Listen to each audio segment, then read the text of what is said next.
चलो देखो, अब हम बताना चालू कर रहे हैं। नरेशन बहुत ध्यान से समझिएगा, आएगा एकदम बिल्कुल समझ में, आप घबराओ मत। रमन, हम जो बोल रहे हैं उसको समझो, फिर हम उसको पूरा रिपीट कर देंगे क्या मतलब है क्या नहीं। ये मदन,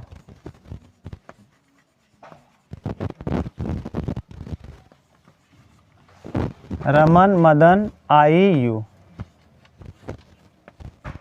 पूरा कहानी समझो क्या है। रमन ने मदन से कोई बात कहा, मान लो रमन ने मदन से कहा आई हैव हेल्प्ड।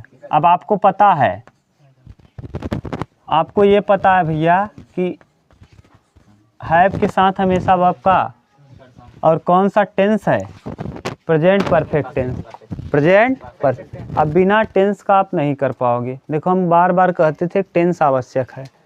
रमन ने मदन से कहा आई have helped a poor man today, man today, poor man today, और अच्छे से कर लो टुडे।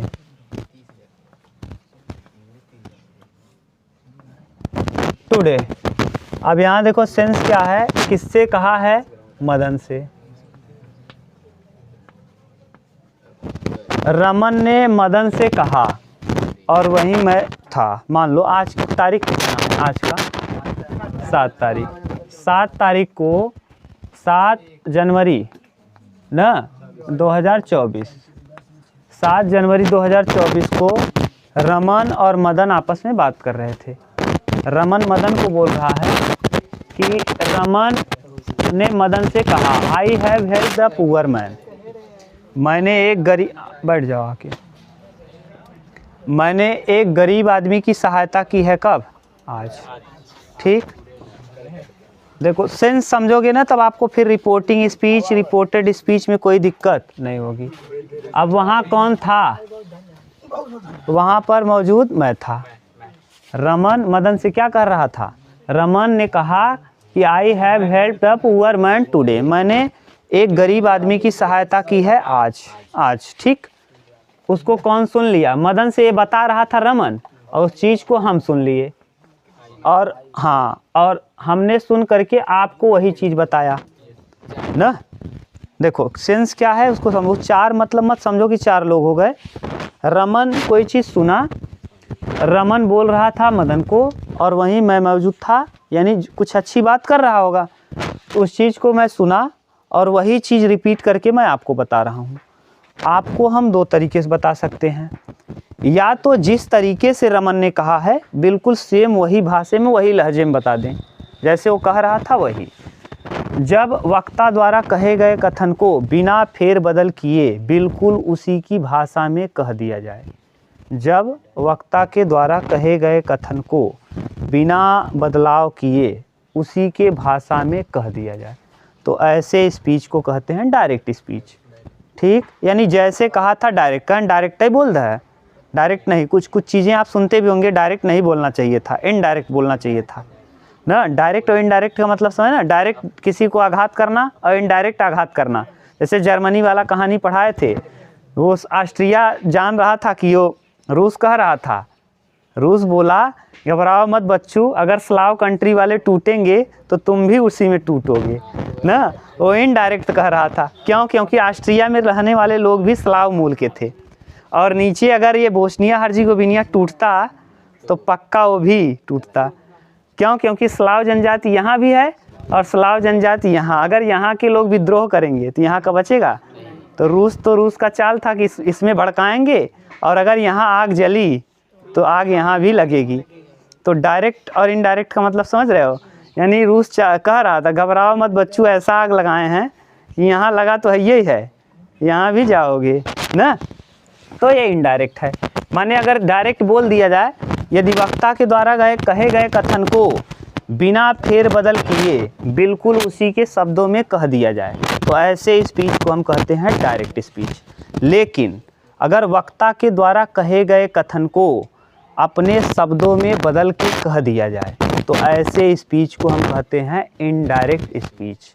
डायरेक्ट से इनडायरेक्ट में बदलने के 5 नियम होते हैं। 5 जगह पे बदलाव करेंगे, देखो ना। तो डायरेक्ट मतलब समझ गए ना। डायरेक्ट किसे कहेंगे? Direct speech. लिखवा दें, डायरेक्ट स्पीच। आपको सीट मिल गया है, इस सीट में बढ़िया से लिखा है। देखो हम सीट में बोल भी दे रहे हैं, सीट में खूब अच्छे से लिखा है, लिखाने का कोई औचित्य है नहीं, पढ़ने को हम पढ़ दे रहे हैं। जब वक्ता द्वारा, देखो, जब वक्ता द्वारा कहे गए कथन को बिना परिवर्तन किए ठीक उसी के शब्दों में कह देते हैं तो ऐसी स्थिति में हम उस स्पीच को डायरेक्ट स्पीच कहते हैं। बोलो इसमें क्या बताएं? कुछ नहीं ना। देखो ये है, अभी उस एक्टिव वाला है, उसको मत देखो। अब इसमें लिखोगी क्या? जब वक्ता द्वारा कहे गए कथन को बिना फेर बदल किए ठीक वैसे ही उसी के शब्दों में कह दिया जाए। जैसे रमन मदन को बताया था, मैं वही सुना था, बिल्कुल वैसे ही आपको बता दूं तो वही कहलाएगा क्या? Direct speech. जैसे क्या है? रमन, देखो रमन, रमन यहाँ लिख दे रहे हैं तब पूरा आ जाएगा। Raman said to Madan, Raman said to Madan, said to Madan. Raman ने मदन से कहा, comma inverted comma, comma inverted comma. I have helped a poor man, a poor man किसमें? Today, a poor man today. बोलो अभी तक कोई बदलाव किए कि वही लिख दिए? अच्छा, डबल इन्वर्टेड कामा बंद। कुछ बदलाव किए कि बिल्कुल वही लिखे हैं?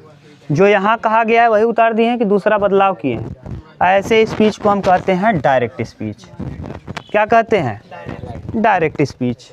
हाँ, अरे भैया ये सेड टू मैंने कहा था ना। अब अगर हम, अब देखो कहा था ये पास्ट है, सेड टू पास्ट है, इसका मतलब कोई चीज़ कल कहा होगा, उसको हम आपसे आज बता रहे हैं। कोई चीज़ कल कहा होगा उसको हम आज आपको आज बताएंगे। तो इसका मतलब कल जो चीज़ बीत गया है, टेंस पढ़ा चुके हैं, कौन सा चीज़ होगा? पास्ट। तो प्रेजेंट इंडिफिनिट के present indefinite change into past, present continuous change into past continuous, present perfect change into past perfect, present perfect continuous change into past perfect का कोई चेंजिंग। समझ गए ना क्यों ऐसा कर रहे हो? क्योंकि अगर कोई बात बोला है, कल बोला है और हम आज आपको बता रहे हैं तो बात बीत गई है कि अभी भी वही है? और मान लो अगर यहाँ टेल्स लिखा होगा तब, या सेज लिखा होगा तब, यानी आज ही बोला है और आज ही हम आपको बता रहे हैं। सेज टू या टेल्स, तो यानी टेल्स दिया रहे तब भी प्रेजेंट में, क्योंकि यस या ये सहायक क्रिया कहाँ लगती है? प्रेजेंट इंडेफिनिट में। और अगर टेल्स सेज दिया रहे, सेड ना कह के बल्कि सेज दिया रहे, सेज का सेकेंड फॉर्म होता है सेड और पास्ट में ही लगता है सेड, सेकेंड फॉर्म कहाँ लगता है? तो यहाँ सेज रहेगा तो आज ही बता रहे हैं हम आपको। अगर आज ही बता रहे हैं तो कोई बदलाव करोगे? नहीं, तो टेंस में बदलाव नहीं कर। वो देखो समझेंगे हम लोग, आगे आएगा भी क्यों, कब, कहाँ बदलेंगे, कैसे नहीं, थोड़ा बहुत समझते जाओ। और अब इनडायरेक्ट स्पीच किसे कहेंगे? डायरेक्ट के बाद दूसरा स्पीच क्या कहलाता है? Indirect. Indirect speech, indirect speech. Indirect speech किसे कहते हो? ध्यान से सुनो। जब वक्ता द्वारा कहे गए कथन को बिना फेर बदल करके अपने शब्दों में कहा जाए ना, माने वक्ता के कहे गए कथनों को बदल करके हम अपने भाषा में बताएं तो उसी को कहा जाता है क्या? Indirect speech. माने जैसे रमन ने मदन से कहा था हम वैसे न बताएं, थोड़ा सा मिर्च मसाला लगा के परोस दें तो वही कहलाएगा क्या? Indirect speech. यानी मिर्च मसाला लगाने का समझ रहे हो ना, बहुत लोग करते भी हैं ऐसे, तुम्हें कह दिए चढ़ा बढ़ा के, तो वही कहलाएगा क्या? Indirect speech. देखो यहाँ दिया भी है, जब देख लो, सुन लो, अब ये कर लेना, फोटोकॉपी करवा लेना। इनडायरेक्ट स्पीच, जब हम वक्ता द्वारा कहे गए कथन को बिना अर्थ बदले अपने शब्दों में परिवर्तित करके, अर्थ नहीं बदलना चाहिए। क्यों नहीं बदलना चाहिए? क्योंकि ये सब रूप है, ये भी रूप है, एक्टिव पैसिव और नरेशन भी रूप है किसका? ट्रांसफॉर्मेशन। ट्रांस माने टू चेंज और फॉर्मेशन माने कंस्ट्रक्शन। ट्रांस माने to change, to change, formation माने construction. The process in which we change the structure of a sentence without change its meaning. न वह प्रक्रिया जहाँ हम शब्द माने वाक्य के अर्थ को बदले बिना उसके रूप को बदल देते हैं, इसी को कहते हैं ट्रांसफॉर्मेशन। ये ट्रांसफॉर्मेशन का ही हिस्सा है। जैसे देखो, Ram is good boy, Ram is good boy, good boy, तो राम एक कैसा लड़का है? Ram is not bad boy, Ram is not bad boy. बोलो इसका मतलब क्या है? हाँ, बोथ आर सेम, दोनों क्या हैं? सेम है। इसका सेंस क्या है? राम एक अच्छा लड़का है, राम एक खराब लड़का नहीं है। अगर खराब नहीं है तो क्या है? इनडायरेक्ट बोल दिए। राम एक अच्छा लड़का, डायरेक्ट बोल दिए। राम इज गुड बॉय, अगर हम इनको इनडायरेक्ट बोलना हो तब Ram is not bad boy. Ram एक खराब लड़का नहीं, खराब नहीं है तो क्या है? अच्छा, तो वही तो कहलाता है ट्रांसफॉर्मेशन। ट्रांस माने टू चेंज और फॉर्मेशन माने कंस्ट्रक्शन। द प्रोसेस वह प्रक्रिया, द प्रोसेस इन विच वह प्रक्रिया जिसमें, the process in which we change हम बदल देते हैं, the structure of the sentence, structure माने रूप, वाक्य के रूप को बदल देते हैं, विदाउट चेंज इट्स मीनिंग बिना इसके अर्थ को बदले, दैट इज कॉल्ड ट्रांसफॉर्मेशन। वही नियम कानून क्या कहलाता है? ट्रांसफॉर्मेशन। समझ गए? तो ऐसी प्रक्रिया जिसमें हम वाक्य के अर्थ को बदले बिना उसके रूप को बदल देते हैं, वही कहलाता है transformation. Active voice, passive voice और नरेशन ट्रांसफॉर्मेशन का ही एक हिस्सा है। ठीक बोल भाई, ठीक है ना? तो ट्रांस माने टू चेंज, फॉर्म माने कंस्ट्रक्शन। तो active voice, passive voice transformation का ही एक हिस्सा है। तो यही तो हम वहाँ देखो, वहाँ क्या अलग बोल दिए, क्या जो लिखा है अभी जो बोले थे, अभी जो स्ट्रक्चर पढ़े हैं कि जब वक्ता द्वारा कहे गए कथन को बिना अर्थ बदले अपने शब्दों में परिवर्तित करके कह दें। अर्थ नहीं बदलना चाहिए, शब्द बदल के कर दें। तो देखो यहाँ अर्थ बदल रहा था क्या? Ram is good boy, Ram is not bad boy. अर्थ तो नहीं बदला, लेकिन स्ट्रक्चर चेंज हो गया। यहाँ गुड था, यहाँ बैड हो गया। एडजेक्टिव दोनों है, लेकिन गुड और बैड का प्रभाव पड़ा कि नहीं पड़ा? तो यही कहलाता है क्या? Indirect speech. यही प्रोसेस कहलाता है इनडायरेक्ट स्पीच। अब ध्यान से सुनो, अब हम इनडायरेक्ट स्पीच समझ गए। जब वक्ता द्वारा कहे गए कथन को हम अपने शब्दों में बदल के कह दें, लेकिन उसका अर्थ न बदले। हाँ, अर्थ वही हो, रूप बदल जाए चलेगा, तो वही कहलाता है क्या? Indirect speech. देखो इसमें यही सेंटेंस हम लिख रहे हैं, रमन। अब देखना, इनडायरेक्ट में लिख रहे हैं रमन, रमन सेट टू को लिख देंगे टोल्ड। देखो पहला बदलाव, चेंज नंबर फर्स्ट। 5 प्रकार के चेंज करेंगे। कितने प्रकार के? 5। सबसे पहले सेट टू की जगह हम टोल्ड लिख दिए। वो टोल्ड लिखेंगे कि आस्क लिखेंगे ना, ये हाँ वो पता चलेगा सेंटेंस के भाव के अनुसार। रमन टोल्ड मदन, रमन ने मदन से कहा। कामा इन्वर्टेड कामा की जगह दूसरा चेंज करते हैं, दैट। अगर सिंपल सेंटेंस रहता है दैट। अभी हम 5 चेंज लिखाएंगे। Change number first, change number दूसरा जगह यहाँ चेंज करेंगे ना, हम सब लिखा देंगे कहाँ क्या लगाना है। यहाँ कब टोल्ड लगाएंगे, कब टोल्ड नहीं लगाएंगे, कब क्या लिखेंगे, सब बता देंगे। सेड रहेगा तो केवल सेड लिखेंगे, सेड टू रहेगा तो टोल्ड करेंगे। कहानी आगे हम बता रहे हैं। पहला चेंज अभी हम चेंज करके लिखाते जाएंगे। Change number 1, change number 2, change number 3, change number 4, change number 5। तो रमन टोल्ड मदन, रमन ने मदन से कहा। दैट, दैट की आई कौन सा पर्सन है? अब यहाँ देखो आई कौन सा पर्सन, याद करना भी लिखाएंगे इसको। 1 2 3 सन।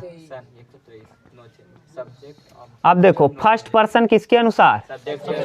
अब सब्जेक्ट किसका? रिपोर्टिंग वर्ब का। रिपोर्टिंग वर्ब जो ये होता है इसे कहते हैं रिपोर्टिंग वर्ब। इसे क्या कहेंगे? और इस वाले को कहते हैं रिपोर्टेड स्पीच। अभी हम लिखाएंगे सब। रिपोर्टिंग ही क्यों कहते हैं, रिपोर्टेड ही क्यों कहते हैं, ये भी बता देंगे ना। इसे कहते हैं रिपोर्टेड। अभी थोड़ा बहुत जानते रहो, अभी के लिए इसे कहते हैं reported. Reported speech, reported speech. और इस वाले को कहते हैं रिपोर्टिंग, रिपोर्टिंग, रिपोर्टिंग स्पीच, इस रिपोर्टिंग वर्ब। ठीक, रिपोर्टिंग वर्ब। और ये कहलाएगा रिपोर्टिंग स्पीच, रिपोर्टेड स्पीच। यानी ये कामा इन्वर्टेड कामा के अंदर जो होता है उसे हम कहते हैं रिपोर्टेड स्पीच, और जो कामा इन्वर्टेड कामा के पहले होता है उसे हम कहते हैं रिपोर्टिंग स्पीच। क्यों? क्योंकि कहीं रिपोर्ट करने जाते हो तो रिपोर्टेड करते हो कि रिपोर्ट करते हो, रिपोर्टिंग, कोई रिपोर्टिंग किया जाता है तो सबसे पहले रिपोर्टिंग ही। कहीं कैमरामैन आता है तो आप कहते हैं ना रिपोर्टिंग करने आया है कि रिपोर्टेड करने आया है, तो पहले जो काम होगा वही रिपोर्टिंग कहलाएगा। तो पहले काम कौन हो रहा है? यही, तो इसको कहेंगे रिपोर्टिंग वर्ब। ठीक, तो रिपोर्टिंग वर्ब। तो यहाँ देखिए, अब यहाँ अगर सब्जेक्ट फर्स्ट पर्सन सब्जेक्ट के अनुसार, किसके सब्जेक्ट के अनुसार? रिपोर्टिंग वर्ब के सब्जेक्ट। अब रिपोर्टिंग वर्ब में दो चीज़ें होंगी, एक सब्जेक्ट और एक ये सब्जेक्ट है और ये। अब बताओ रिपोर्टिंग वर्ब के किसके अनुसार बदलेगा? First person. आई कौन सा पर्सन है? First person. अभी हम लिखा भी देंगे, आई फर्स्ट पर्सन। किसके अनुसार? सब्जेक्ट यहाँ कौन है? रमन। लड़का है कि लड़की? लड़के के लिए क्या लगाओगे? ही। लड़के के लिए ही। तो change number third, change number third. He have. Have बताओ पास्ट परफेक्ट टेंस है, पास्ट परफेक्ट प्रेजेंट, हाँ सॉरी प्रेजेंट परफेक्ट टेंस है। प्रेजेंट परफेक्ट चेंज किस में? Past perfect. पास्ट परफेक्ट में तो पास्ट परफेक्ट में हैड लगता है, हैव की जगह, तो change number fourth, change number fourth. ठीक, आगे हेल्प्ड। हेल्प तो हेल्प ही रहेगा, हेल्प्ड अ पुअर मैन। और किस दिन? टुडे को दैट डे में। टुडे को उस दिन, यानी आज नहीं, टुडे। हम आज की बात नहीं कर रहे हैं, आपसे आके बता रहे हैं 2 दिन बाद। तो टुडे माने, दैट डे माने उस दिन। उस दिन रमन ने मदन से ऐसा कहा था, तो आज कहा है कि उस दिन, तो उस दिन के लिए दैट डे, तो दैट डे उस दिन कहा था। बोलो चेंज नंबर 5। तो कितने प्रकार के हम चेंज करेंगे? 5। ये पहला चेंज, ये दूसरा चेंज, ये तीसरा चेंज, ये चौथा चेंज, ये पांचवा। ये टोल्ड कब करोगे, क्या करोगे? इतना उतारो, फिर हम लोग लिखना चालू करते हैं क्या, माने चेंज नंबर फर्स्ट, फिर चेंज नंबर सेकेंड। सब चेंज पहले बता दें, फिर चेंज कराना सिखाएं। देखो हो गया। डायरेक्ट मतलब क्या? जब वक्ता द्वारा कहे गए कथन को बिना फेरबदल किए बिल्कुल उसी के शब्दों में कह दिया जाए, तो ऐसे स्पीच को हम डायरेक्ट स्पीच कहते हैं। इनडायरेक्ट स्पीच क्या है? जब वक्ता द्वारा कहे गए कथन को हम परिवर्तन करके अपने शब्दों में कहें लेकिन अर्थ न बदले, तो ऐसे स्पीच को हम कहते हैं इनडायरेक्ट स्पीच। डायरेक्ट से इनडायरेक्ट में बदलते समय 5 प्रकार के परिवर्तन किए जाते हैं। कितने प्रकार के? 5। ये 5 प्रकार के परिवर्तन। चेंज नंबर फर्स्ट देखो, परिवर्तन नंबर 1, एक ही साथ पढ़ा दे रहे हैं हम। Change number first. अब देखो चेंज नंबर फर्स्ट, तो सेंटेंस के प्रकार बताए थे 5 प्रकार का। सबसे पहला असर्टिव न, असर्टिव सेंटेंस। दूसरा इंटीरोगेटिव, इंटीरोगेटिव। तीसरा एक्सक्लामेटरी या इम्परेटिव, इम्परेटिव। चौथा बताए थे ऑप्टेटिव, ऑप्टेटिव। और अगला बताए थे एक्सक्लामेटरी।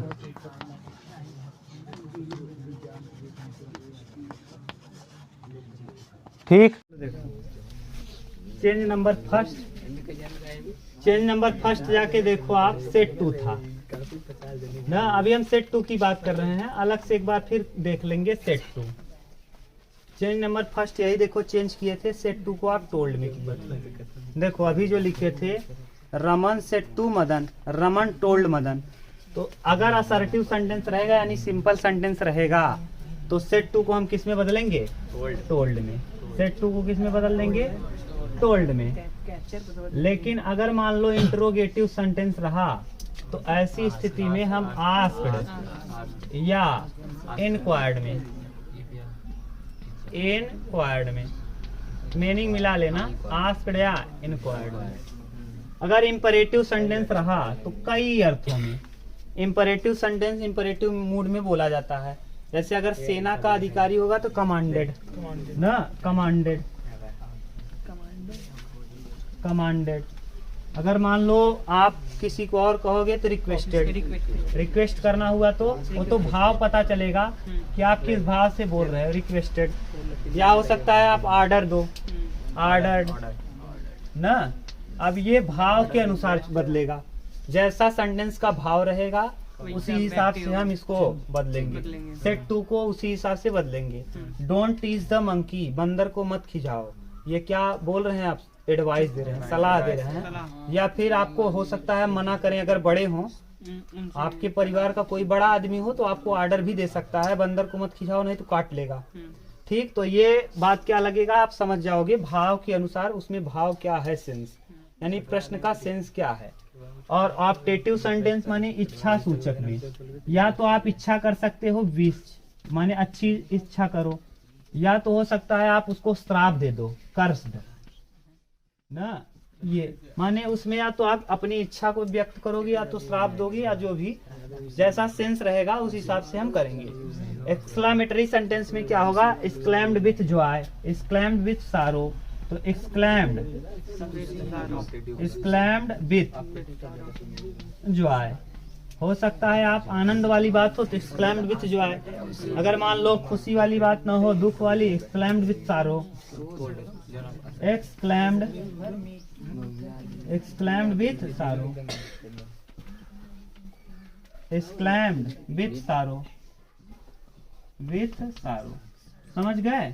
दुख या मौन, इसमें बहुत सारा बनेगा, तो आप समझ गए। सेट टू को हम कहाँ कहाँ बदल सकते हैं? अगर असर्टिव हुआ तो टोल्ड में, इंटरोगेटिव हुआ तो आस्क्ड या इंक्वायर्ड में न।